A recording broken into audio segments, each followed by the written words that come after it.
Hello, everyone, and welcome to today's webinar, Guidance and Compliance for Delaware Community Associations, Clubhouses, Pools, and Other Amenities. Before we get started, I would like to go over a few items so you know how to participate in today's event. You have joined the presentation listening using your computer speaker system by default. If you would prefer to join over the telephone, just select phone call in the audio pane and the dial-in information will be displayed. All attendees are in listen-only mode. You will have the opportunity to submit text questions to today's presenters by typing your questions into the questions pane of the control panel. You may send in your questions at any time during the presentation, and we will collect these and address them throughout the course of the presentation as time allows. Today's webinar is being recorded. A copy of the audio recording and PowerPoint slides will be emailed to you within 24 hours of the completion of this live presentation. And now I would like to pass the presentation over to Chad Toms. Go ahead, Chad. Thank you very much, Clara. And I appreciate everyone joining us today for the webinar. And I hope that you can indulge us a little bit as we are fearful our presentation will not be as polished as we had once hoped, and we are going to attribute that to the fact that this is such a moving and flexible target. The presenters and I had put together a number of slides. We were kicking them around between ourselves, and then this week, as you're aware, on Tuesday, the governor announced that there will be some additional changes to the COVID guidelines. And that's a good thing in most of our opinions. We're glad to see those things come, but what it does do is it definitely changes what we were planning to present. And so we're asking everyone's indulgence that as we go through this, you're going to find maybe some of the slides are, not necessarily out of date, but they're not necessarily going to be what applies moving forward.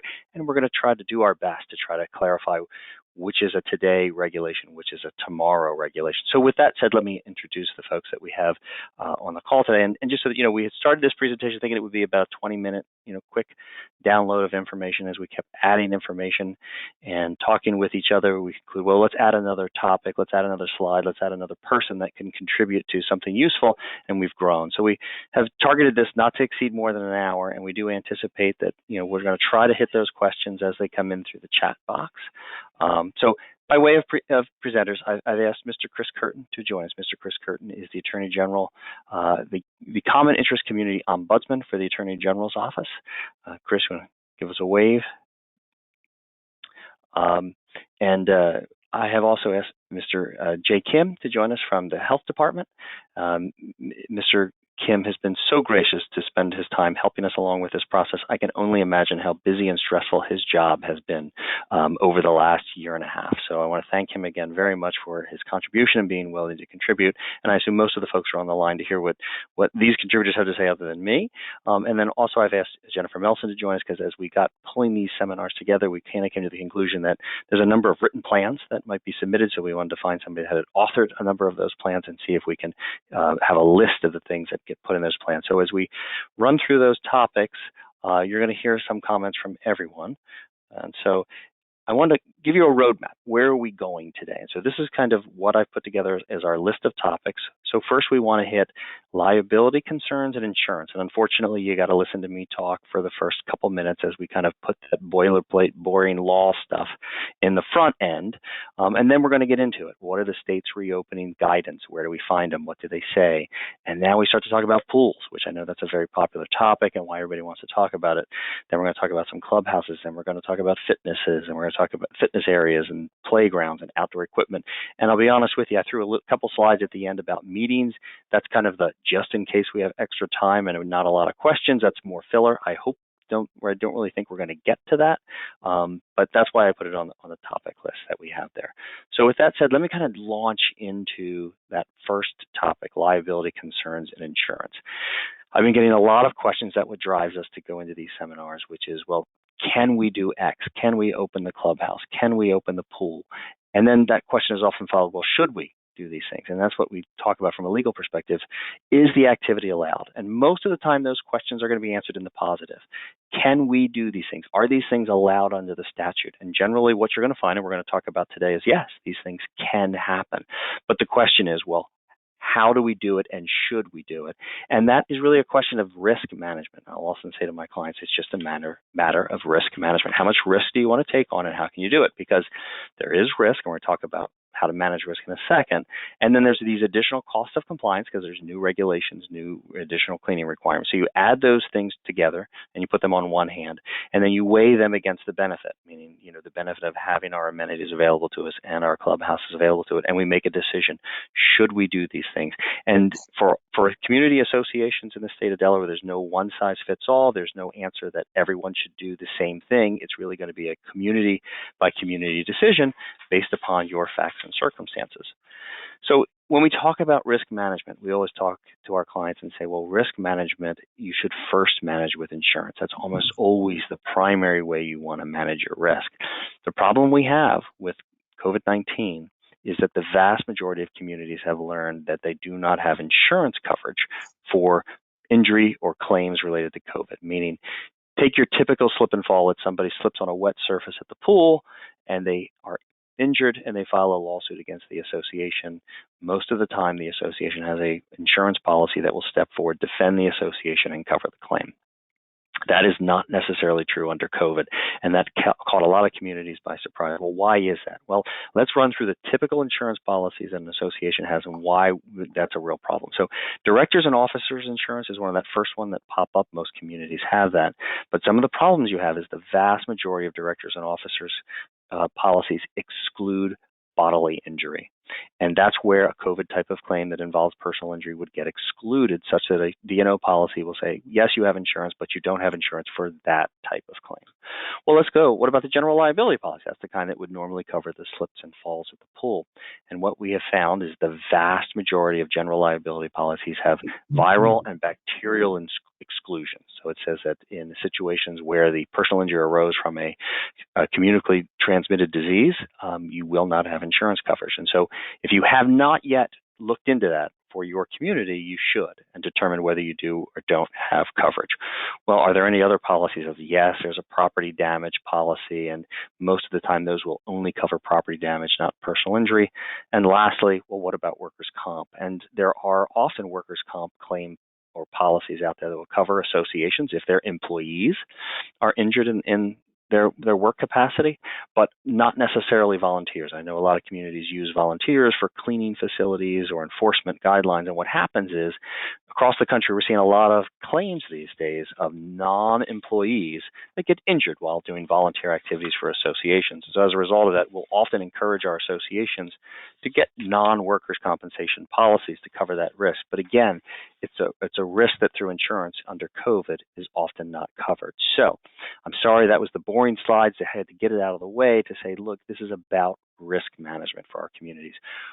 Can I manage the risk with insurance? Most of the time, the answer is no. So what do we do next? Well, it's easy for me to tell you, don't be negligent. Don't do things that get you sued. Well, how do we do that? Well, one of the best ways to do it is to comply with the regulations and the guidelines that are being espoused by the health department or for your state government. So where does that bring us? That brings us to the topic of, well, where is that guidance?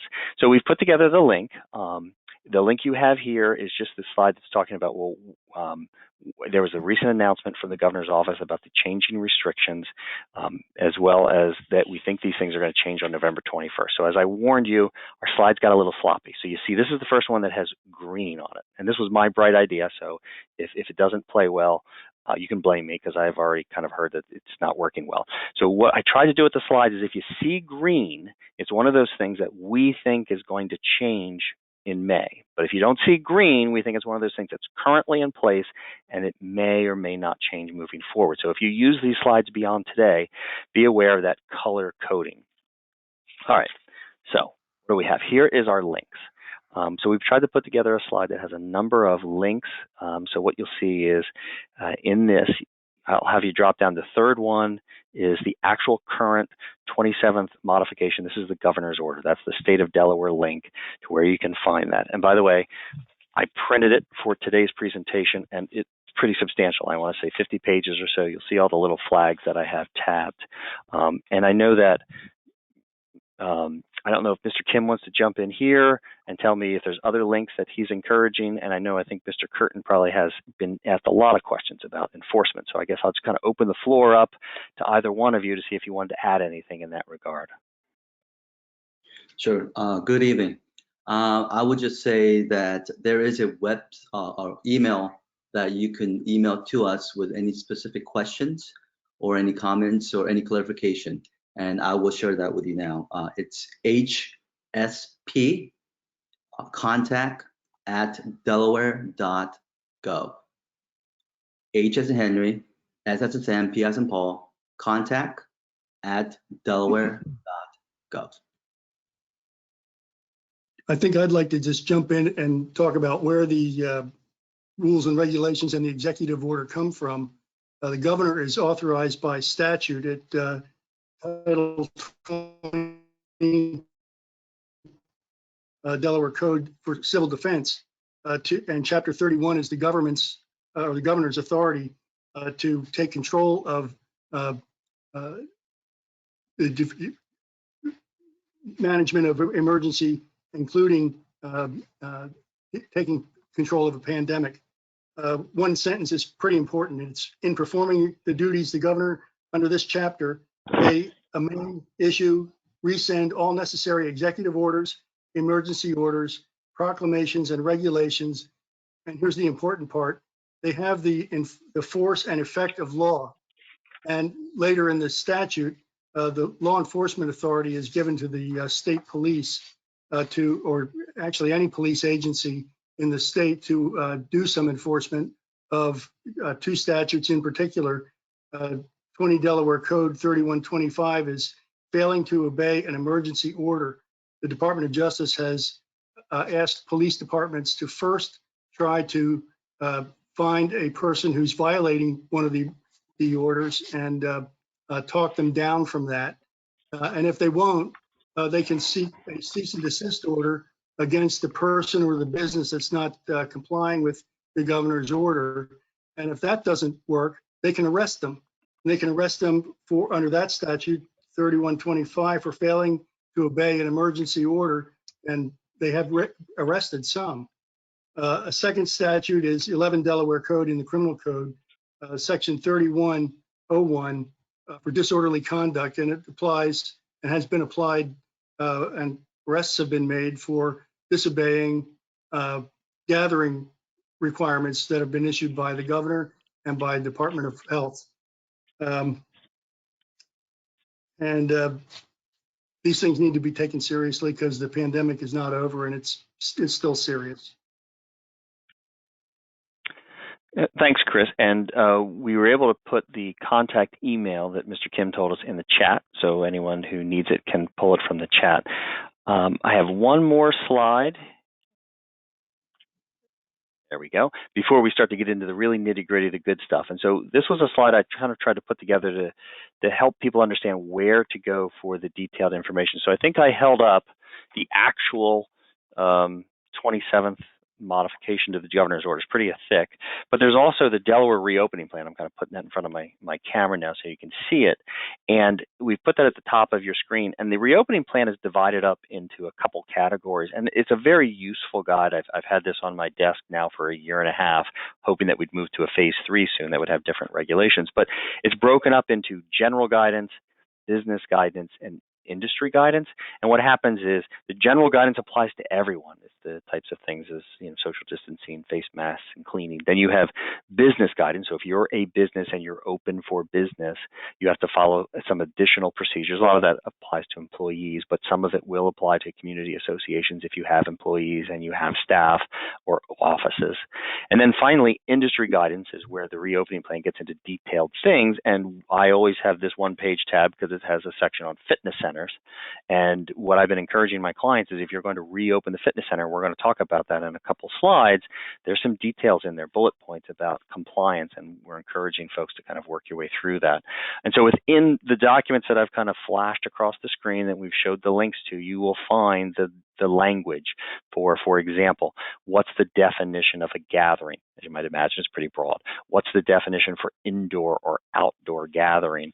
It'll talk about the mask mandate. And notice on this slide, Some of this stuff is black and some of this stuff is green. So when you see the green stuff, recognize that that's probably going to change on a go-forward basis. So as we move beyond this slide, we're going to start to talk about, the provisions in place now, but keep aware of what you see in green might change. So with that, I am going to jump to the general guidance. So this is coming from the reopening plans. Remember, this is that general guidance, and you've got two slides here. I've got one on indoor, and then we're going to have a slide on outdoor. And as you might imagine, indoor space and gathering, again, defined very broadly in those documents. So if you have a question about whether you really are an indoor space or if you really are having a gathering, we can kind of work through those definitions. But with that, I kind of like to throw it to Mr. Kim, right? So can you tell us a little bit about the gathering limits that are presently in place for indoor gatherings?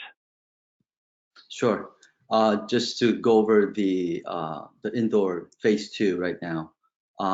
Currently, indoor gathering it's a lesser. So this is where people get kind of confused. It's the 50% of the current fire occupancy, or 25 people. So whichever's lesser, that is the number of people that you are required to have indoors. So hopefully that's not, I explained that a little bit better there, but yeah, that's where people get kind of confused. So if your fire occupancy 50% is, let's say, 30, that's over 25. So you must take the 25, the lesser of it, which will be the 25 people. Yeah. So if we're going to have the bingo gathering at the clubhouse of the community, right now, tonight, the limit's 25, even if our facility is substantially larger. Correct. Anything greater than 25 or up to 150, you will need to require a written plan and review by Division of Public Care for approval. And that's a good point. And we are going to have a slide or two on what a written plan might look like if you want to try to exceed the current gathering limits. And so some of the other things on this slide of what the host is required to do, there's a mechanism for limiting attendance, a mechanism for enforcing social distancing.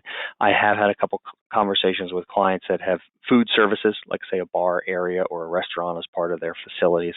So you need to go through that general guidance, and if it applies to you, make sure that you're ready. Did anybody else want to add anything on this slide before I moved on? I don't see anything. All right, so let's talk about outdoor. Notice this entire slide's green, so we're going to be talking about, well, what's today? What can we do today outside, recognizing that this is likely to change in the very, very near future. So Mr. Kim, what's my gathering limits outside right now? So currently, again, this is a little bit confusing too. So anything over 100,000 square feet, that you will be at 50% of the fire occupancy. And then anything less than 100,000 square feet, you can have up to 75% of the fire occupancy for outdoors. And then total, anything over 150 gathering will require a written plan and approval by DPH. And Mr. Kim, I didn't warn you ahead of time. I was going to ask you this, but I've had a couple questions about community yard sales. So would the current limitation of 150 people apply to, say, a community yard sale if it's located on the community's open space, say, behind the clubhouse?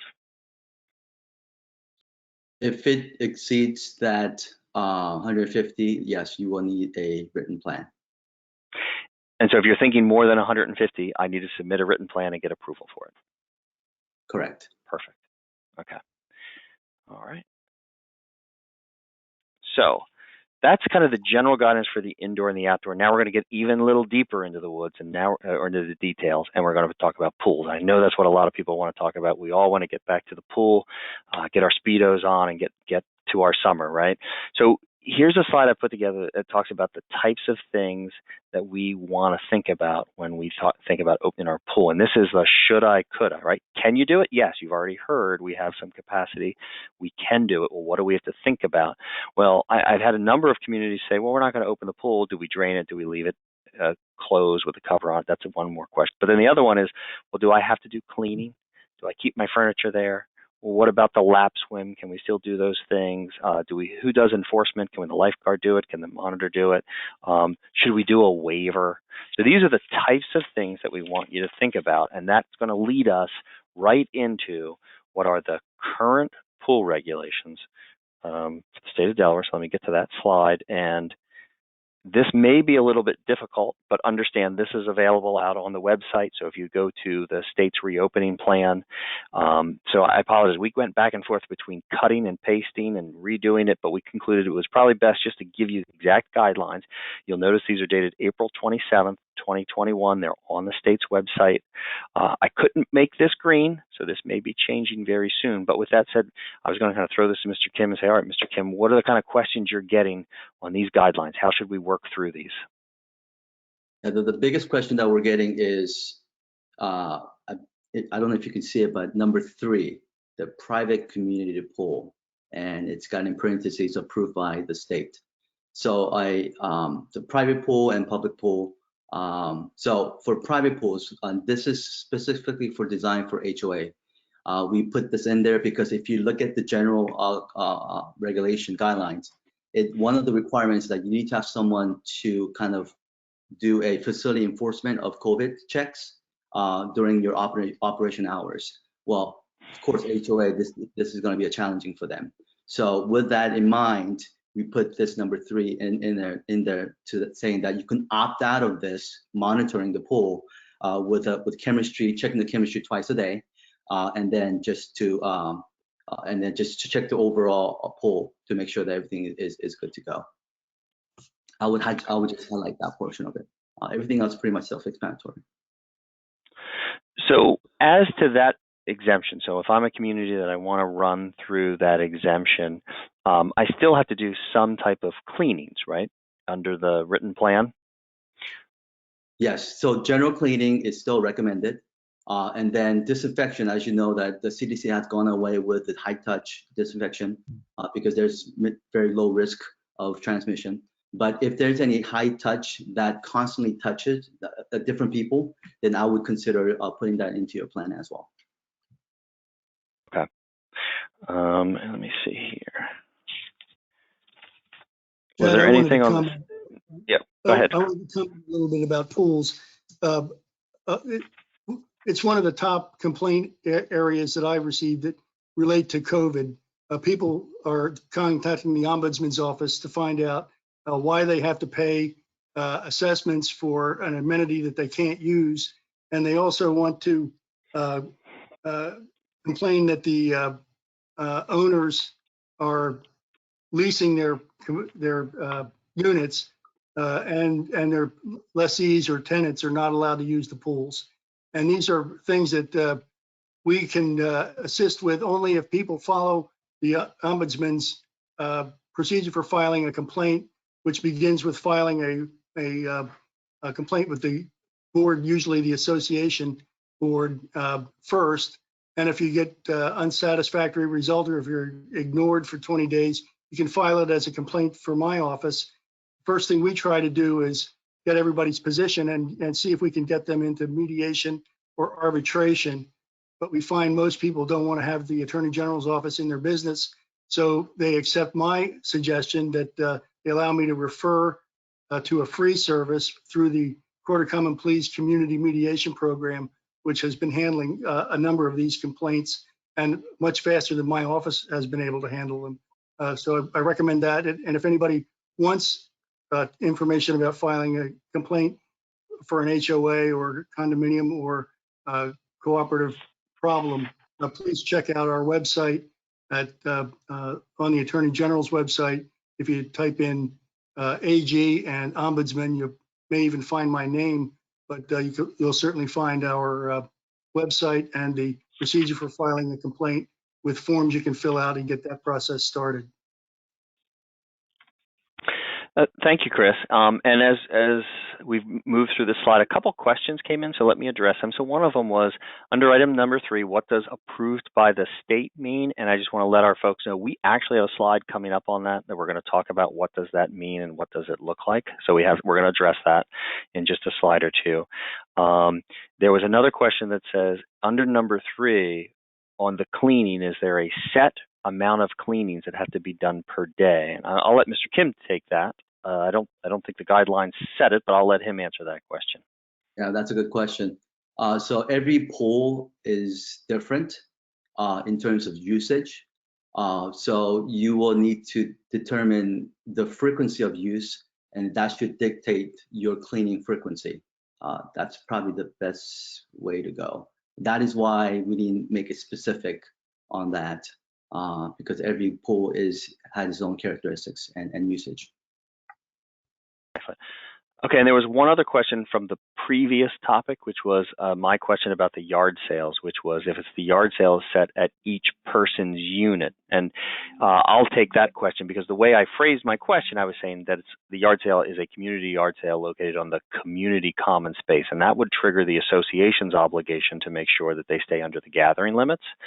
If it's a yard sale at a particular person's unit and a particular person's lot, I typically tell the association that's not their obligation to step in and tell the owners what they need to do. But I do think there are still a governor's order in place in regards to what the expectations are for social distancing and community interaction. And I don't know if any of the other panelists want to add to that. And masks. And well, masks. Mm-hmm. Okay, well, good.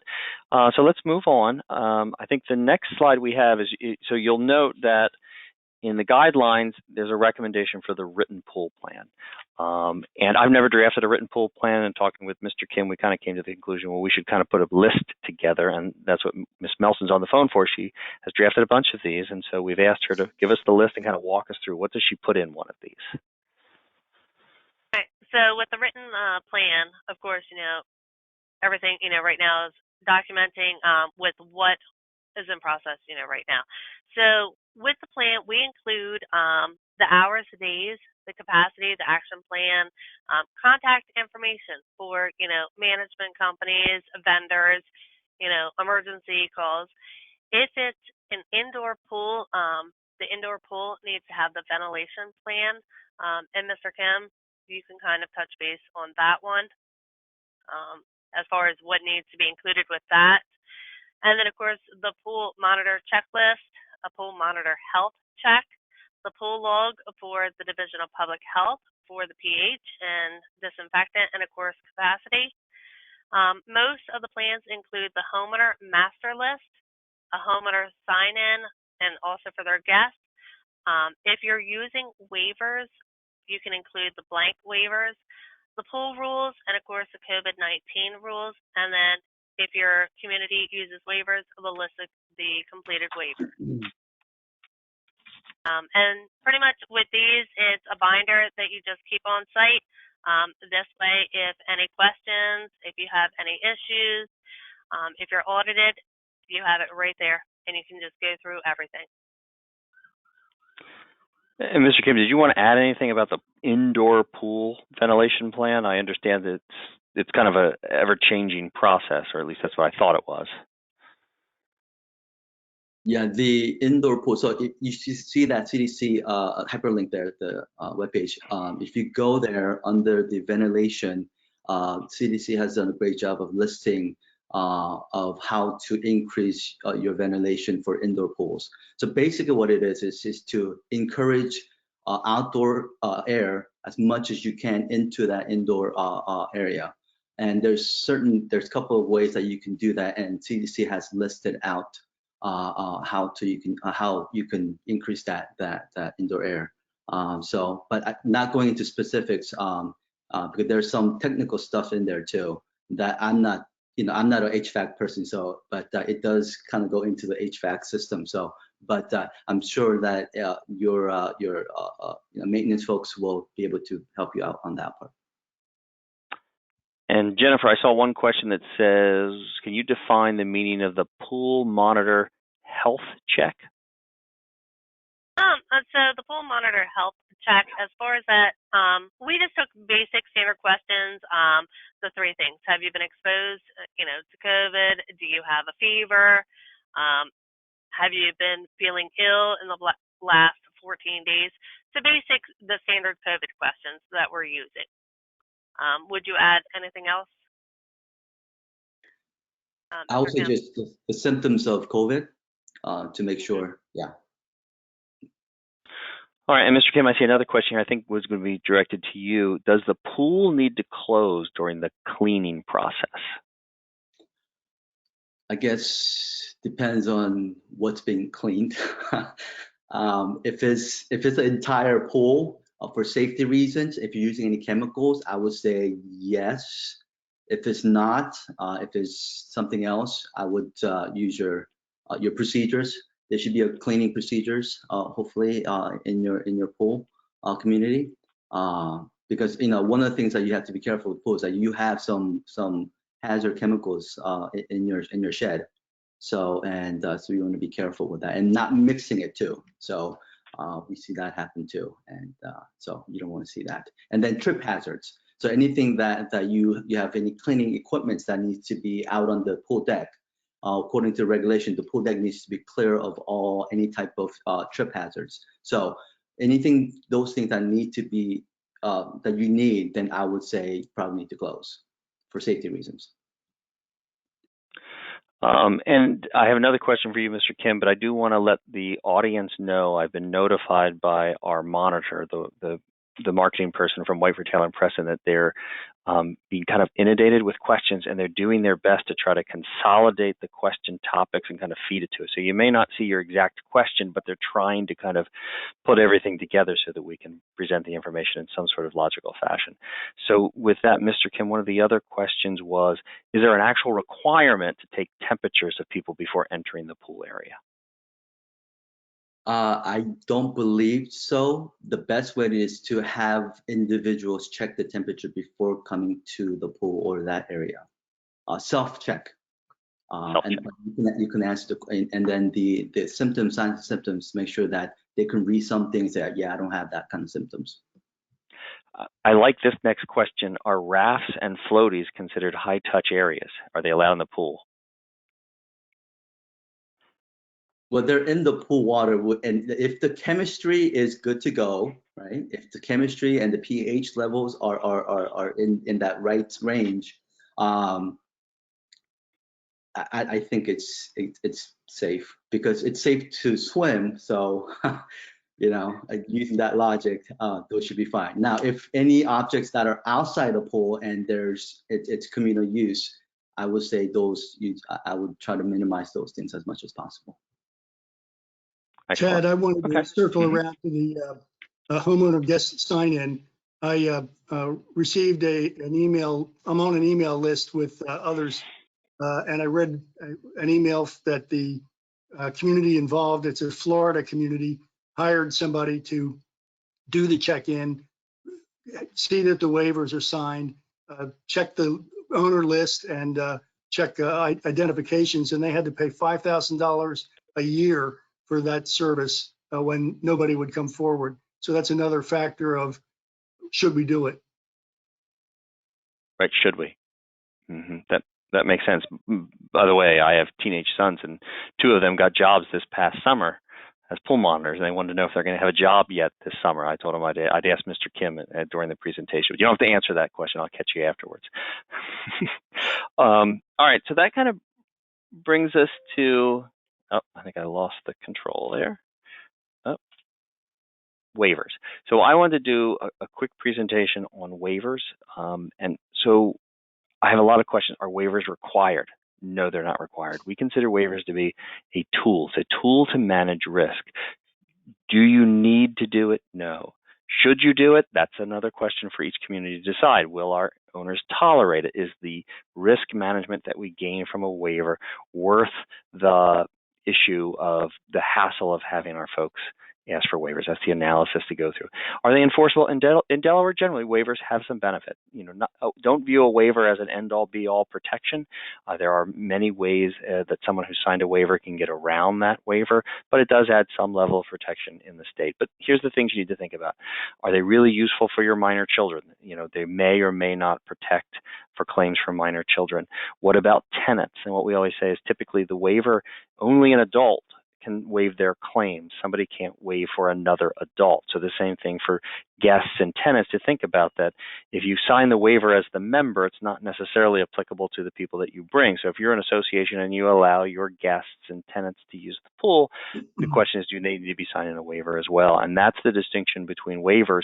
Waivers often are a waiver of claim. I'm giving up my claim, but you can also ask someone to indemnify you. So an owner may indemnify the association, which means I brought my guest. I didn't make my guest sign a waiver, but I'm going to indemnify the association should my guest become injured and sue the association in any way. And in the state of Delaware, there's plenty of case law that suggests that the waiver needs to be specific. And so when I say specific, we should probably see the word negligence in there, COVID, that I'm waiving negligence related to COVID. So you do want some specificity. You can't have these just big, broad, crazy waivers and consider them to be enforceable. So that was the comment that I had on waiver. And then that brings us to the pool classification. This was that question that came earlier in the day about, well, what's that item number 3 on the regulations? What makes a pool a private pool? And Mr. Kim, we put the regulations out there. He said he would explain real quickly what it is, but I do want to introduce this topic. This is not an easy topic. This is not a quick answer. And as a result of that, in the discussion and preparing for this seminar, Mr. Kim and I kicked around, this might be the topic for a completely different seminar, because we could probably spend a half hour talking about the ins and outs of that. So we're only going to give you a taste of it today, but keep in mind, it's a very detailed topic that we may take up again later. So with that, Mr. Kim, let me throw it at you. Sure. So the easiest way to differentiate between the public and the private is that private has beneficial owners, meaning that there is a pool ownership that comes with a property ownership, just like an HOA. As opposed to a public pool, is that a pool is located in a public a community, and you pay a certain, and everybody can become a member, but they don't have any ownership to that pool. They don't have any saying in how the pool is run in terms of maintenance as well. So those are the nutshell of the difference between public and private. So instead of Delaware, all pool needs to be either identified as a private or a public. Excellent. And just to back up a little bit, I did get a question here about enforcement of occupancy limits. So before we leave pools, because we're about to leave pools and head into clubhouses, one of the questions was, can we use a reservation system to plan occupancy? Let me open that up to anybody. I'll tell you my thought is, I think the expectations of the regulations is that there will be enforcement of occupancy limits, and you can't turn a blind eye to it. So just because you're using a reservation system doesn't necessarily mean there are not too many people at the pool. That's just my thought, but I'll open it up to anybody else to answer that question too. That's correct. Chris, have you had any other enforcement issues on that topic? No, but I think that the statutes that I read off about, if a single person complained about too many people at the pool, a police officer would likely arrive. Okay. That brings us to clubhouses. So I think when we started the discussion, we launched right into pools because pools have specific regulations, right? We had the 2-page document. We have the occupancy limits, and so that's one of those areas where the health department has given us nice specific guidance. When it comes to clubhouses, it's a little bit different because not everybody's clubhouse is the same. Not everybody's clubhouse has a billiard room. Not everybody's clubhouse has an exercise facility. So what we say is there's a lot of things you got to think about, and you got to work through that reopening plan and the industry guidelines and all of the general guidance to make sure, yes, should I do it? The things to think about are capacity limits and gathering limits. Are we going to use professional cleaning? Are we going to clean it ourselves? How are we going to enforce the face coverings? How often are we going to do the cleaning? So the recommendation, our recommendation is the best practice is to develop a written plan, and that's what we want to talk about. What should be in one of these compliance plans? And with that, Jennifer, I want to throw it to you. And note, we do have a green chunk on this slide that will talk a little bit about, well, what does the future look like for us? All right, so with the clubhouse, the compliance plan, pretty much it's a standard basic 3 things that broken out. You want to have the clubhouse and fitness center use and hours of operation, your use restrictions, your clubhouse, fitness center hours, signs, the capacity. That's a big thing. Right now with the clubhouses, up to 25. That's it. It's, the lesser of the 2, the 50% or the 25. The access control, how are you maintaining and watching to make sure that you stay within the 25? So you have the facility restrictions, the contact tracing and reporting, cleaning, hand sanitizer, wipe stations, high-touch surfaces. What's being done with those? And then, of course, with your clubhouses, fitness centers, if you have a vendor who is cleaning, you want to make sure that you have the cleaning schedule attached to that plan too. Mr. Kim, do you have anything else that you want to add just to the basic plan here? No, I think this looks good. I mean, you hit the main points. Okay. So, yeah. And so let's say 25 is not enough. We've got a really large clubhouse and we would like to be able to entertain more. The way I understand it is we can submit an application to the health department to get an exemption, and we put a slide together of what we think that application needs to cover. And with that, I think Jennifer, this is back to you because you've drafted some of these. Yeah. So with a facility or a group gathering that wants to increase over 25, you do need to submit the plan, which entails the cover page, your summary of your event, the association, and the contact info. And then, of course, inside you need to include your table of contents with your background, your introduction, your proposal, health and safety protocols, your guest communications, the arrival, the departure procedures, signage. If you're going to have food and beverages, how are you going to handle that? The staffing guidelines, the ratios. If you run into an issue where your event, somebody refuses to comply, what are you going to do? And then the very last thing is the summary, just to kind of wrap everything up. And that's the first part of this plan. And then we have the next part of it. This is where you have to include your Exhibit A, which is your meeting and your event space diagram. You need to have a picture, a drawing, something of where the tables, what rooms are you using. If your association has a mapping, a drawing of the clubhouse, perfect to use. This way you can draw everything. You have to make sure that you maintain, right now it's 6 feet, to go 8 feet between the tables. And then, of course, Chad's favorite part, the dance floor guidelines. And then the Exhibit B are the signage. And she's not kidding. It really was my favorite part when we were preparing for this and I learned that there was dance floor guidelines. I had to get a copy. I have teenagers, so, prom was coming. And I was quite entertained by trying to understand how they were going to dance in their squares. And I've been ridiculing my son for a while about it. So they do exist and they make sense. Obviously, so if you're going to have dancing at your clubhouse, and I have a number of communities with clubhouses that are wedding venues and such, you have to deal with those things. Note the thing we have in green. Again, this could all change. Pay attention, stay tuned.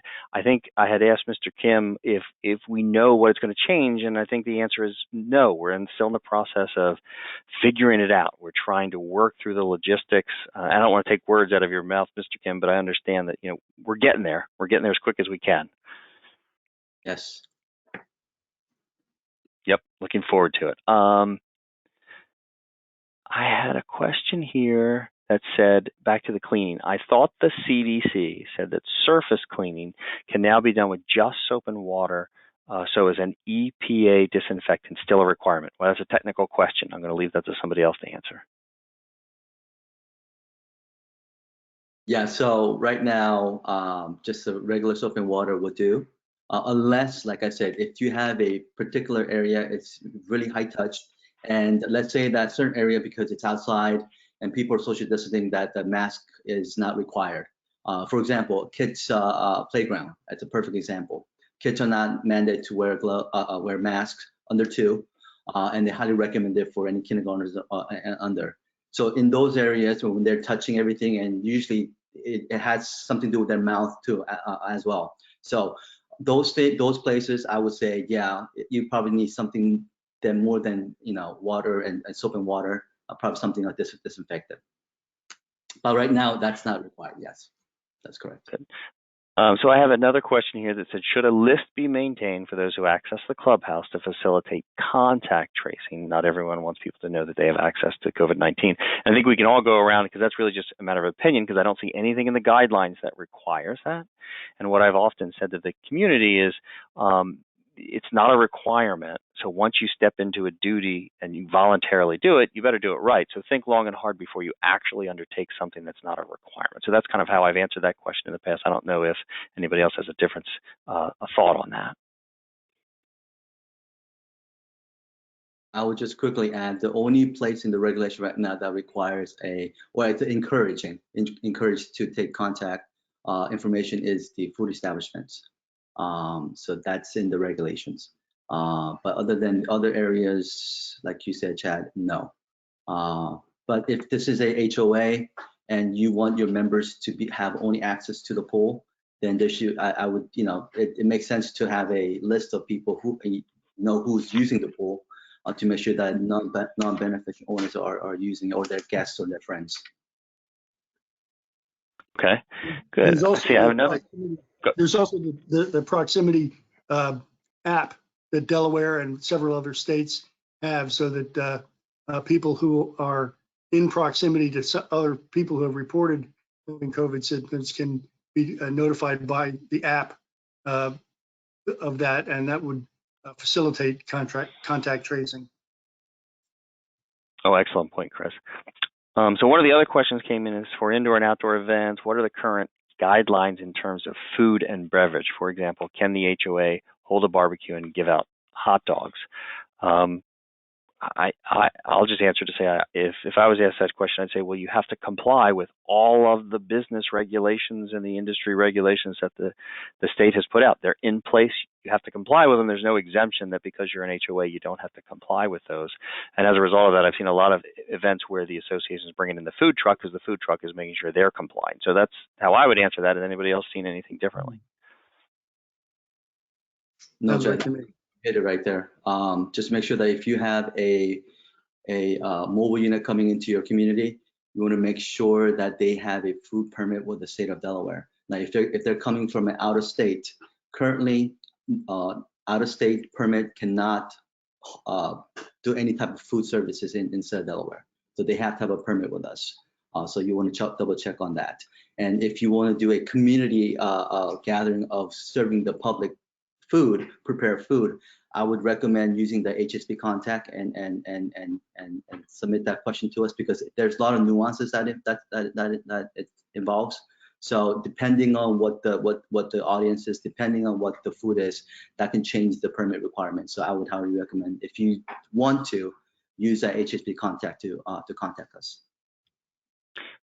And I see another question here in the chat box. I think is a pretty good one. So the 25-person limit, which we hope and think is changing very soon, but is that a per clubhouse, per room, per gathering limitation? Meaning, can there be 20 people in the billiard room and a separate 20 people in the kitchen? I'll leave that, Mr. Kim. I see you're shaking your head, so I'll throw that one to you. Yeah, so I would say first I would say, what is my total total capacity for that entire clubhouse? That will give you a better picture. Because usually I don't believe that the fire marshal will go to each room and say, this is how much occupancy that you can hold for each room. Usually they'll give a total occupancy of that particular building or that space. So use that, and then make sure, and then after that, you social distance. So if you have 25 people in there, but make sure that they're kind of spread out. If they're congregating in one area and social distance it's not happening, then you want to make sure that you spread them out. Excellent.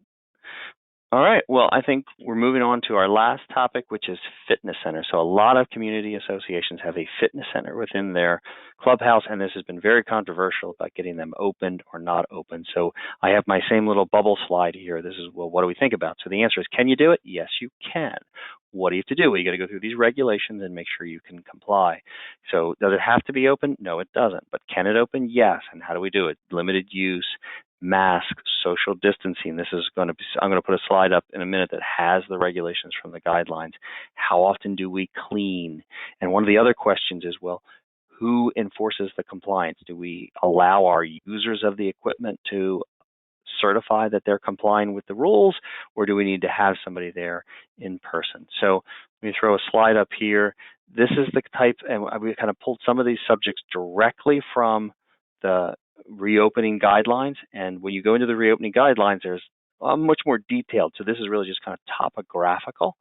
And so I guess what I'll do is I'm going to open this up for discussion. These are some of the things that we see. And I think, Mr. Kim, did I warn you I was just going to throw this one at you too? I don't remember, but You've been doing so good so far. I know on the distance of the equipment, so it used to be 6 feet, and we're expecting the 3 feet to start to come into play, and we kind of kicked around ahead of time. Well, is it 3 feet person to person? So it's one of those things that I think that's a changing metric, as I understand it. So everyone should be paying attention to that. But as the guidelines currently say, it's a 6-foot distance the way the current guidelines are published. Let me know if I'm wrong on that. yes, that's correct. So to encourage 6 feet distance, one of the things that you need to consider is the placement of each equipment, exercise equipment. If they're too close to each other, as much as you want to encourage 6 feet, because if they're closer than 6 feet, then you're going to have individuals within that, that are closer to that 6 feet. So you want to make sure that their equipment are separated as such. Yep.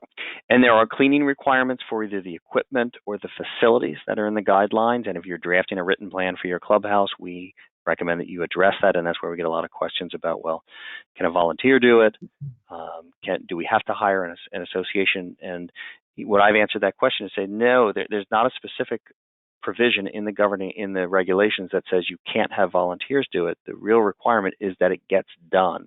That's the important thing, is that you comply with the regulations, not necessarily who does it. But that brings us all the way back to those first slides we introduced about risk management. And if you're having volunteers do it, am I undertaking more risk because now they're potentially exposing us to workers' compensation claims? So that kind of brings us full circle for the discussion of where we started. This is all about risk management, and you got to think through all of these issues before you just put a plan in place. And then with that, I think I wanted to jump. There was one other slide. We're running slow on time. It's playgrounds and sports equipment. So again, I have a nice little chart here about all the stuff to think about, but there is actually specific guidance on playgrounds and sports equipment from the health department. We've kind of copy and pasted it here, and there's some pretty interesting stuff in there, and I wanted to kind of end on this topic where we kind of talk about communities that have outdoor amenities. So we're talking about the basketball court, the tennis court, the kids playground area, the kayak rack. So there are some guidelines, and those guidelines address mask wearing, social distancing, and here's some of the important stuff. Equipment, cleaning of the high touch surfaces, signage, and then some of the other issues we deal with. Well, is the association obligated to do enforcement? So if I could, Mr. Kim, can I throw it to you to say, all right, tell me a little bit about your expectations on the cleaning and the signage for these outdoor activities? Yeah, sure. So again, with the cleaning, so with the CDC's new findings, high touch areas, you don't need to focus on disinfecting as opposed to just cleaning. With the signage, basically what I'll say is that to include those information that's listed there with face covering, washing, hand sanitizing, stuff like that, to sign and place a signage near the playground or the basketball court or whichever, because it's hard to place a COVID monitor per se. So that won't be feasible for a lot of communities. So a signage will probably do. It's probably the next best thing to do. Yeah. And this is where I wanted to make the law distinction. So Mr. Kim's here speaking on behalf of the health department and what their expectations are for their regulations. I want to make sure that my community associations know that doesn't mean you don't get sued by somebody at the end of the day. Civil liability for somebody's personal injury is different from whether the health department thinks you've done a violation. So the health department, if they don't like what you've done, can give you a violation, force you to correct that, pursue you for those types of remedies. But that's separate and apart. If somebody contracts an injury, we go back to that analysis on the risk management side. Can somebody sue me if they sustain a personal injury? So that was kind of one of those topics I wanted to highlight on this, that while the health department's expectations on the regulations may be at one level, the community needs to think through those risks and issues on a item by item basis. And so if you have tennis courts, what are you going to do with that? That might be very different with the way you're going to handle your basketball courts or your playground equipment. I'd like to just chime in that this is an area that can be all of these areas are hot button issues with some people. And it's a time for civility in the neighborhood. Be patient with people who are frustrated about the limitations that they're expecting. Treat them as neighbors. And if push comes to shove, that's an assault, and you can call the police. I like that. I like that. All right. Well, with 3 minutes left, I've got a very green slide here. So as we started the introduction, we said, look, a lot of this stuff is going to change, but we still went through with our slides, which was what's in place right now today when we go out there and deal with it. But we put together a slide of kind of what we've taken from the governor's order from Tuesday, the announcement. It's just an announcement, right? It hasn't turned into an order. So I understand his announcement will turn into the 28th modification to the governor's order. And this is kind of the framework. So I guess I'll throw it out there, Mr. Kim or Mr. Curtin, or anybody wants to kind of tell me what's the future hold for us? What should we be paying attention to? Yeah, so I want to just make a disclaimer before I go over this. This has not been formalized yet, so I want to make sure that we understand that. So basically, the biggest changes are going to be the capacity restrictions. So we talked about a lot of the capacities, right, up to this point. Now we're saying after the 21st, it's going to go away. So, but as allowed, basically, as much as social distance required, will allow that you can have much capacity in your indoor and your outdoor events. And also the mask requirement is going to change per CDC. CDC has done a great job of kind of listing out when you need to wear a mask and when not to wear a mask. They kind of made it like a cartoonish type of thing. So I would recommend definitely go and kind of review that. So any indoor doesn't change, but the outdoor, a lot of the outdoor activities will change in terms of mask requirements. And then the other part is the social distancing. It's going to go from 6 feet to 3 feet. So so that's a big change. And then lastly, any events, anything greater than 250 people, that will still trigger a plan and approval by DPH. So I'll just leave it at that right now. I, for one, am excited about it. So with that, I wanted to open it up. Did any of the presenters have anything else they wanted to address that maybe we missed in the slides? How's your chance? If not, I want to thank you very, very much for being willing to participate, volunteer your time, put effort into these slides and present this information to the audience. So thank you again very much. And with that, I think, Clara, I'm going to throw it back to you. Great. Thank you so much, Chad. And thank you, everyone, for attending today's webinar, Guidance and Compliance for Delaware Community Associations, Clubhouses, Pools, and Other Amenities. We hope you enjoyed the presentation, and on behalf of all of us, stay well.